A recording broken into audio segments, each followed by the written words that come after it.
The Honourable Stephen Guilbeault is Canada's Minister of Environment and Climate Change, and he's joining us live this morning from Calgary. My pleasure, Ryan. Thank you for having me. Can you comment on the importance of having industry players in conversation with government ministers like yourself? I agree with Randy, with Minister Boissonnault. I mean, it is essential if we are to rise up to the challenge and find solutions to climate change. Governments can't do it alone. We need to work with industry. We need to work with academics. We need to work with civil society. It's all hands on decks. But I mean, obviously, industry, they have the money to invest. They have the technical knowledge to do this. And as in your introduction, I mean, you talk about different companies, including companies in the renewable energy sector. What fascinates me about Alberta, and it's probably one of the best kept secret in Canada, is that Alberta is the place in the country where we're seeing by far the most growth in renewable energy. You find yourself, I think, at loggerheads with the Western premiers, in particular in Alberta and Saskatchewan. Alberta Premier Danielle Smith, just over the weekend, responding to your plan to get toward a net zero electricity grid by 2035. The team and I and officials at Environment and Climate Change Canada, we've had in the last almost 2 years, few hundred meetings with people from the electricity sector, private utilities, public utilities, and independent system operators, utility boards. Some were even quoted in the Globe and Mail article from a couple of weeks ago, saying that this consultation by the federal government was exemplary. And I met some of them yesterday here in Calgary. And we're having a very constructive dialogue, and they want to be they want to be part of the solution, and they want to work with us. And no one that I've met in the private sector has told me, we don't want anything to do with your regulations. They have questions. They want to make sure we get it right.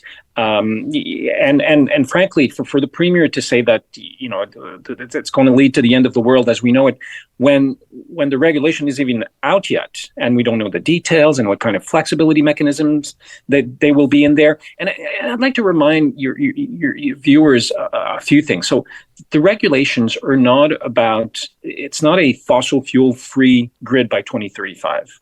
It's a net zero grid. So we will still be using fossil fuels, essentially natural gas, post 2035. But what we want to do is tackle the emissions from the electricity sector, have as much renewables as we can, but we know we need to have a reliable grid. Here's this tweet from Premier Scott Moe. If it wasn't clear before, it is now, quote, the Trudeau government doesn't want to just reduce emissions in our energy sector. They want to completely shut down our energy sector. Some people are saying that this could mean up to 9, even 10,000 job losses in the oil sands. What's your message to people that are going to see this interview that feel like their livelihood could evaporate here? It fascinates me that people would come to those conclusions without even knowing what the target is. We're still working on the regulation. I don't even know what the target is. We said that we would cap emissions at current level and that they would go down over time.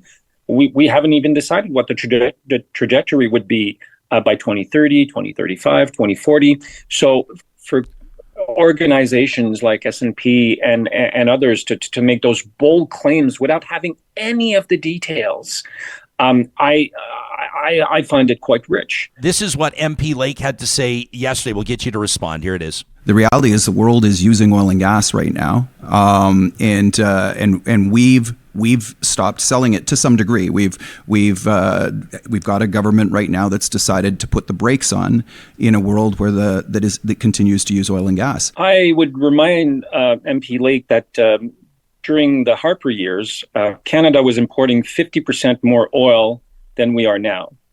So this argument that it's worse under our watch for oil import is simply not true. And you look at the numbers, and we were importing 50% more oil during the Harper years than we are now. Number one. Number two, there was a recent report by the International Renewable Energy Association. It's called IRENA. And it looked at world investment in electricity production. And in 2002, 13% of investment went to renewables. And in 2002, 83% of investment went to renewables as opposed to fossil fuels. In 2002, 87% were fossil fuels, and now it's only 12% of investment. So the world is moving away from fossil fuels as more and more people buy electric vehicles, as more and more of our industrial sector are moving towards electrification.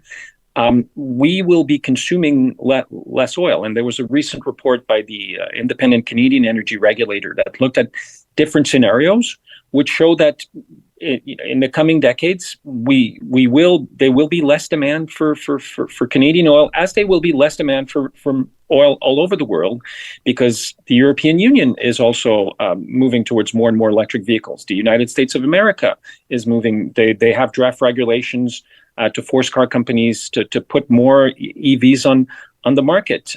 The United States is moving ahead with a very similar regulation as we are on clean electricity. And in fact, if people want to have a sense of what our regulation will look like, looking at what the Environmental Protection Agency has done in the U.S. is probably a good place to start. We can't always do it, but we try to be aligned with the U.S. as much as we can. And on this, we've had ongoing conversation with the United States. Even countries like China. I mean, one out of 2 electric vehicles that are sold right now are sold in China. So as the world moves towards electrification, of course, there will be less demand for oil.